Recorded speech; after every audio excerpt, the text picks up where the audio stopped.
Buenos días, queridos hermanos y hermanas de la Iglesia Cristiana Luz de Esperanza y amigos que nos ven a través de este medio. Quiero enviarles un abrazo fraternal en este tiempo de confinamiento que vivimos. Pero esperamos que todos se encuentren bien de salud y con la paz y bendición de nuestro Señor. Quiero aprovechar esta ocasión por el apoyo recibido de personas, amigas, de instituciones que han donado víveres a la iglesia para dar una ayuda a las familias necesitadas, especialmente del Centro Estudiantil Forjadores de Esperanza. Muchas gracias, hermanos, por esa ayuda, a las instituciones también. Esperamos que Dios les recompense grandemente. Hoy continuamos con el estudio del libro de los Hechos. Hoy vamos a meditar sobre el primer discurso de Pedro que se encuentra en Hechos 2, 14 al 36. Yo les voy a agradecer que busquen el pasaje y vamos a meditar cada uno de estos versículos. Pero para entender este discurso es necesario recordar lo que el pastor Víctor nos dijo hace 8 días. Recordar esos eventos previos que se dieron a este discurso.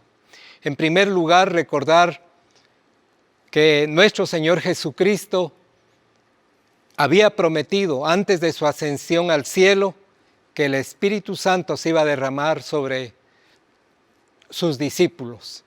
Y eso se cumplió en el día de Pentecostés. Fue un hecho extraordinario, sobrenatural, y se cumplió 50 días después de la resurrección de nuestro Señor Jesucristo. Este hecho tan importante dio origen a la Iglesia Universal a la que todos pertenecemos desde el momento en que hemos creído en nuestro Señor Jesucristo, en esa salvación tan grande que nos ha dado. Y esto fue una novedad en Jerusalén que provocó que se reuniera una gran multitud de personas que estaban visitando Jerusalén en esa época. Y todos se reunieron alrededor de los discípulos. ¿Y cuál era la novedad? ¿Por qué ese alboroto? Porque los discípulos estaban hablando en los idiomas de las personas extranjeras que estaban visitando en estos días a Jerusalén por las fiestas religiosas que se celebraban en ese lugar.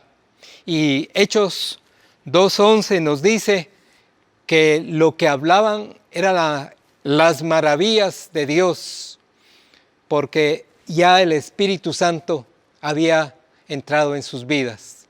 Y eso tiene una aplicación para nosotros, porque cuando el Espíritu Santo entra en nosotros, nuestra vida se transforma y lo que hablamos es diferente. Hablamos de las maravillas de Dios, lo que ha hecho en nuestras vidas. Y el versículo 12 de su palabra dice que los que oían estaban atónitos y perplejos, estaban maravillados, de modo que se preguntaban, ¿qué quiere decir esto? ¿Qué está pasando? Lo que estaba era que los discípulos, que eran en su mayoría galileos, con poca preparación, estaban hablando en idiomas que ellos no habían aprendido, sino que el Espíritu Santo les había dado para que hablasen. Y el versículo 13 dice que otros no estaban maravillados, sino que se estaban burlando de los discípulos y estaban diciendo, están borrachos. Pero acá cabe hacer una pregunta. ¿Por qué la manifestación del Espíritu Santo en los discípulos fue hablar en varios idiomas? Y la respuesta es que fue para confirmar que el mensaje del Evangelio es para toda raza, para toda nación y para todo pueblo. el Espíritu Santo vino a llenar el corazón de ese grupo de creyentes, capacitándolos para continuar la obra de Jesús que Él había hecho cuando estuvo acá en la tierra. De igual manera nosotros, el Espíritu Santo nos da paz, especialmente en esta temporada de crisis que vivimos, no solo los guatemaltecos, sino todo el mundo. Pero dice también que otro grupo se burlaba, como he dicho, diciendo están llenos de mosto, porque sabemos que siempre van a haber personas que lo que creemos, los que practicamos el Evangelio, creen que estamos locos. Pero para nosotros, estar llenos del Espíritu Santo es lo mejor que nos ha pasado. Entonces, Pedro, al escuchar a estas personas, quiso contestar con este discurso tan poderoso. Y aquí podemos ver a Pedro totalmente cambiado.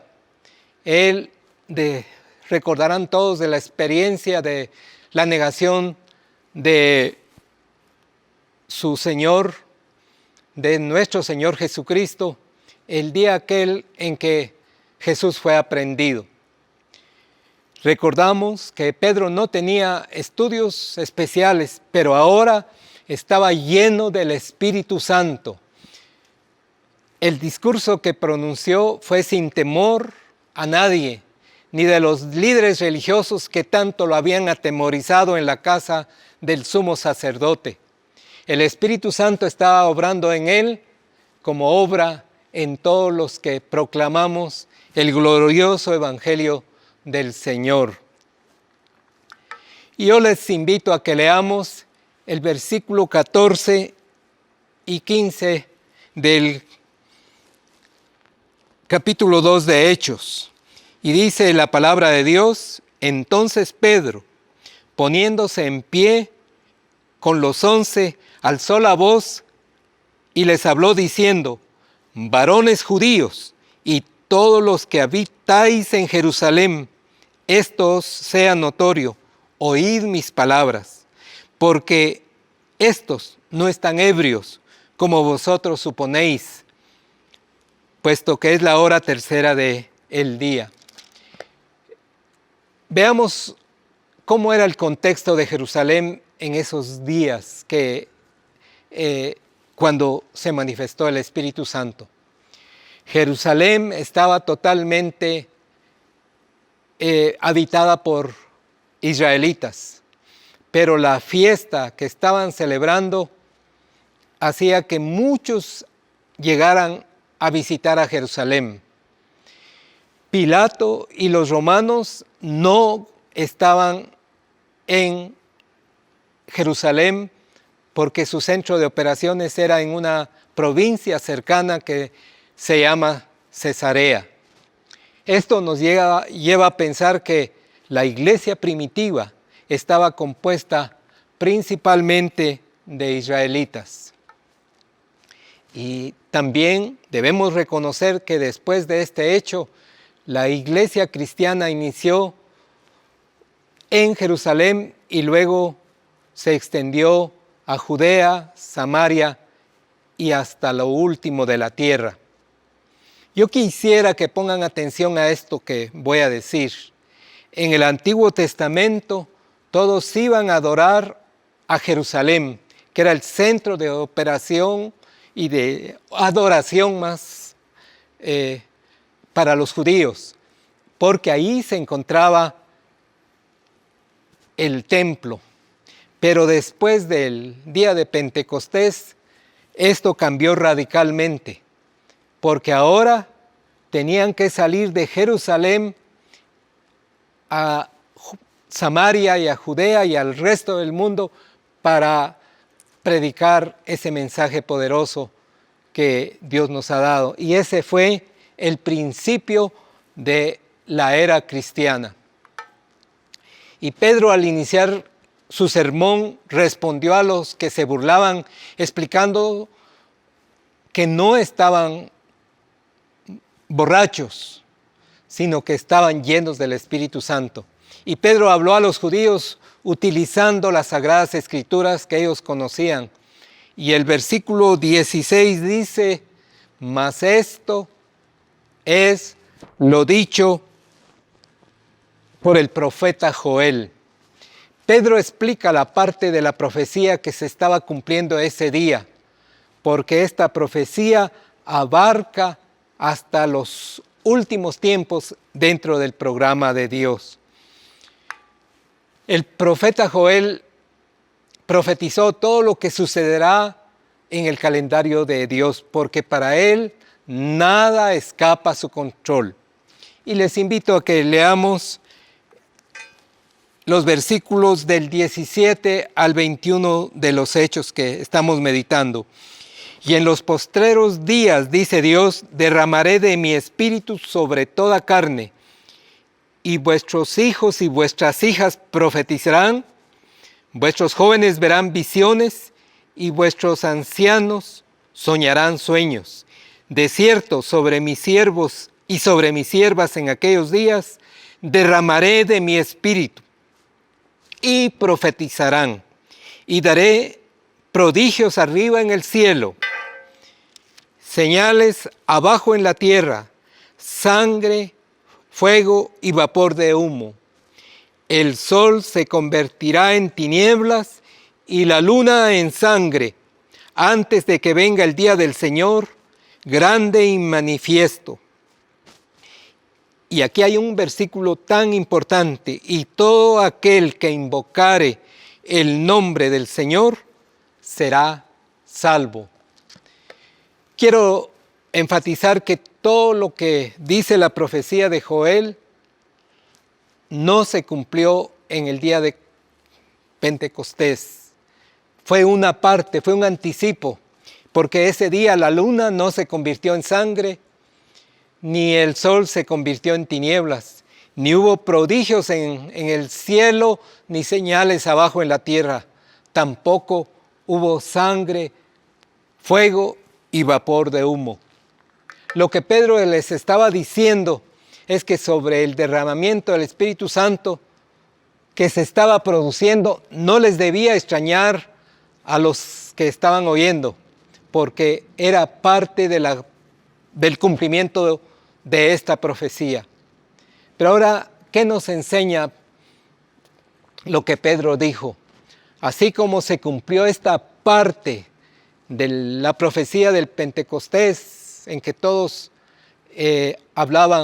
los discípulos hablaban en otras lenguas o otros idiomas, cada parte del programa de Dios se cumplirá.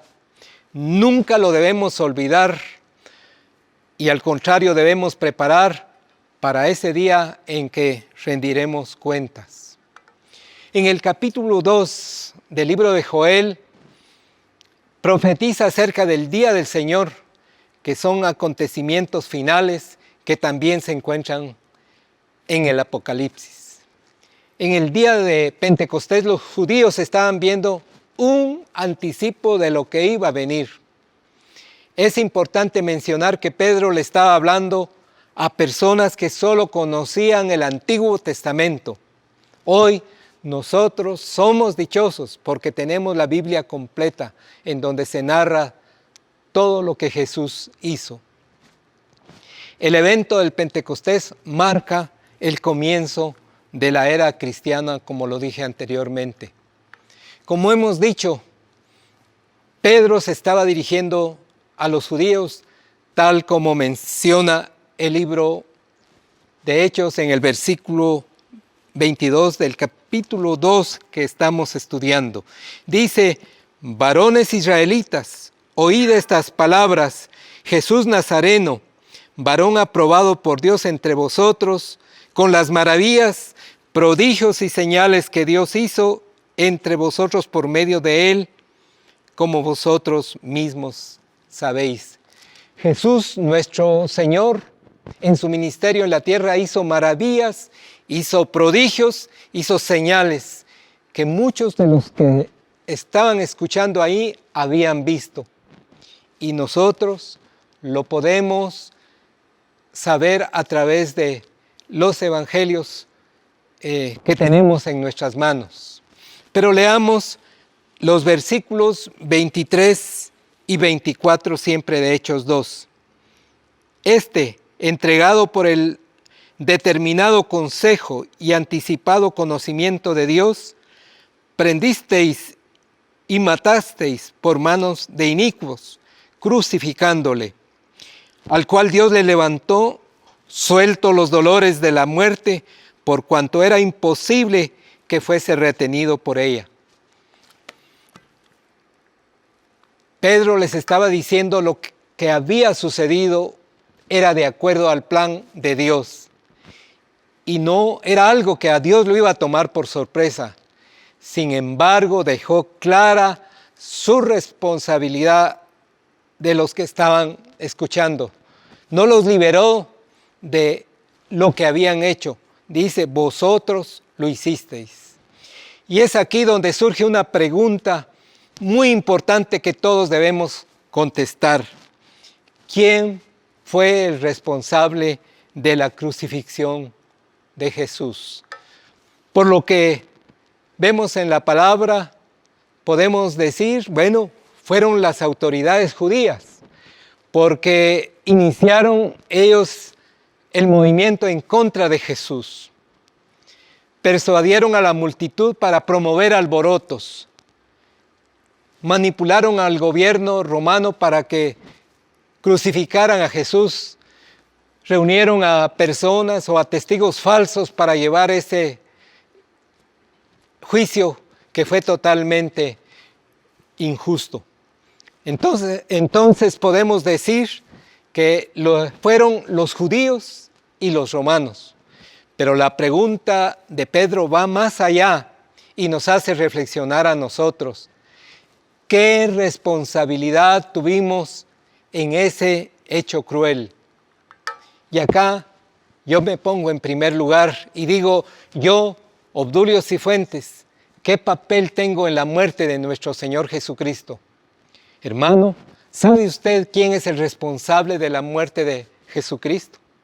Y la triste conclusión es, usted y yo somos responsables. Fue por mis pecados y por sus pecados que Él murió. Y esto es lo que hoy recordamos. Pedro se dirigió a las personas que estaban implicadas, porque ellos participaron en este hecho, en el complot de la crucifixión, y les dijo, prendisteis y matasteis por manos de inicuos, crucificándole. Sin embargo, esta no fue la parte más importante del mensaje del apóstol Pedro. Él les dijo, y Dios le levantó, suelto los dolores de la muerte. Pedro no los estaba condenando, sino les estaba dando una esperanza. Y esto es lo esencial del mensaje de Pedro, que Dios derrotó a la muerte y al pecado para salvarnos de esa muerte eterna. Acá Pedro les estaba hablando de la base de nuestra fe, como es la resurrección de nuestro Señor Jesucristo. Y el tema que el apóstol Pedro predicó no fue la profecía de Joel, sino fue la resurrección de nuestro Señor Jesucristo.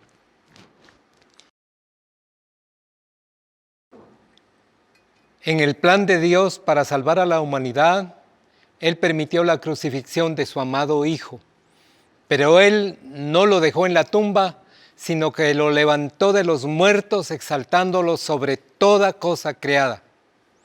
Pedro le está diciendo a su audiencia, Dios levantó a Jesús de los muertos, pero ustedes lo mataron. Pedro hablaba en su discurso de la resurrección de Jesús y lo respaldó con textos del Antiguo Testamento. Leamos el versículo 25 que se refiere al Salmo 16 del 8 al 10. Porque David dice de él, veía al Señor siempre delante de mí, porque está a mi diestra, no seré conmovido. Por lo cual mi corazón se alegró y se gozó mi lengua, y aún mi carne descansará en esperanza. En el Salmo 16, David estaba profetizando de la resurrección de Cristo. Profecía que ya se había cumplido. La interpretación de este salmo fue dada por el apóstol Pedro, porque él estaba lleno del Espíritu Santo. Pero continuemos leyendo. Dice el versículo 28, me hiciste conocer los caminos de la vida, me llenarás de gozo con tu presencia. Varones hermanos, se os puede decir libremente del patriarca David, que murió y fue sepultado, y su sepulcro está entre nosotros hasta el día de hoy. David, a pesar de que fue un hombre conforme al corazón de Dios, murió y está sepultado.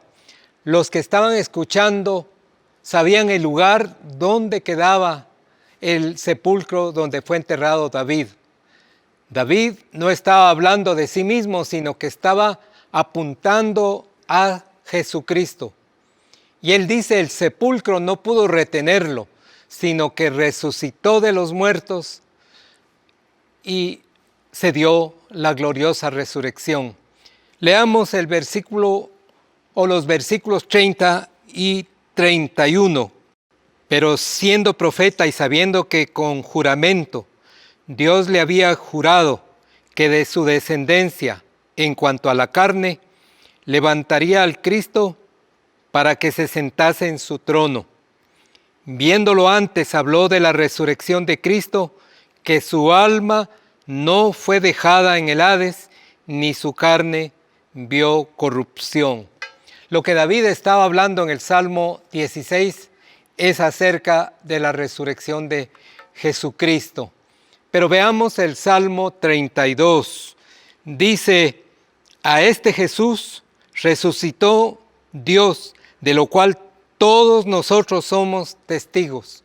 Lo que Pedro les afirma es que ustedes han visto este milagro de estos galileos que han hablado en el idioma o en los idiomas que habían escuchado. Y esto es por una única razón, porque Jesús fue levantado de los muertos. Y luego el versículo 33 dice, así que, exaltado por la diestra de Dios y habiendo recibido del Padre promesa del Espíritu Santo, ha derramado esto que vosotros veis y oís, porque David no subió a los cielos, pero él mismo dice, dijo el Señor a mi Señor, siéntate a mi diestra, haz que ponga a tus enemigos por estrado de tus pies. Esto no quiere decir que Dios abandonó a David, y no abandonó y lo dejó ahí para siempre. Su cuerpo sí se descompuso como cualquier otro ser humano, pero su espíritu se elevó a Dios. Lo que pasó con Jesucristo fue completamente diferente. La resurrección gloriosa que tuvo en su cuerpo impidió el proceso de corrupción de su cuerpo y su tumba quedó totalmente vacía. Solo en Jesús se cumplió cabalmente la profecía de David y así confirmó que Él es el Mesías que Dios había prometido y que era del linaje de David, tal como lo dice el Salmo que ha hecho referencia el apóstol Pablo.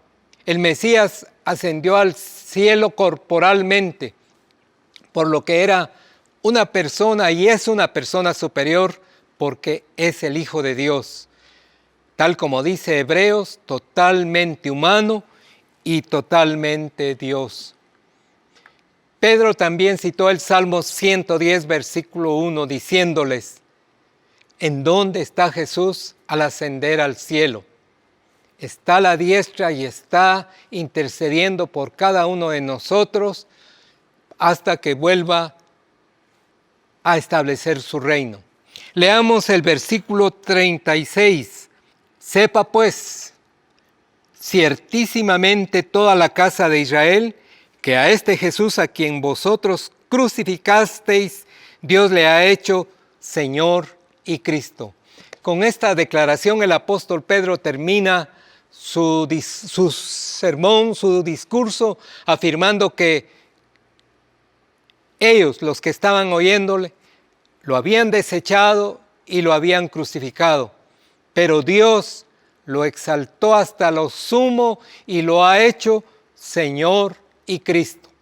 El término Señor se refiere a la divinidad de Jesús y el término Cristo es el título en idioma griego para identificar al Mesías, el ungido de Dios. Lo que les está diciendo es que ellos habían crucificado a su Dios y al Mesías que tanto esperaban, pero el poder de Dios lo resucitó y no lo dejó en la tumba. El poderoso y valiente mensaje de Pedro tuvo reacciones porque conmovió a los que le escucharon, pero esas reacciones las veremos en el próximo mensaje. De manera que yo voy a concluir el sermón con algunas conclusiones que he sacado. Primero, que así como los discípulos recibieron el Espíritu Santo, que los transformó en personas que revolucionaron el mundo con el mensaje del Evangelio, también nosotros al aceptar a Jesús recibimos el Espíritu Santo y también hemos sido transformados para ser diferentes, para ser esa nueva generación a la que se refirió nuestro Señor Jesucristo. En el discurso de Pedro hay algo muy importante que no debemos olvidar. Dice, y todo aquel que invoque el nombre del Señor será salvo. Amigos, hermanos que me escuchan, la salvación es un asunto de fe. Y si dentro de la audiencia hay alguien que no ha recibido a Jesús como su Salvador, hoy es la oportunidad, porque es lo mejor que podemos hacer para formar parte de esa familia que Dios quiere que esté con Él en la eternidad. Porque un día el Señor vendrá por su iglesia, de manera que debemos prepararnos mientras el Señor puede ser hallado, como dice Isaías. Otra conclusión es que, nos guste o no, todos tenemos parte en la muerte de nuestro Señor Jesús, porque todos somos pecadores y Él murió por nuestros pecados para librarnos de la condenación eterna. Hermanos, que esta meditación sea bendición y edificación para sus vidas.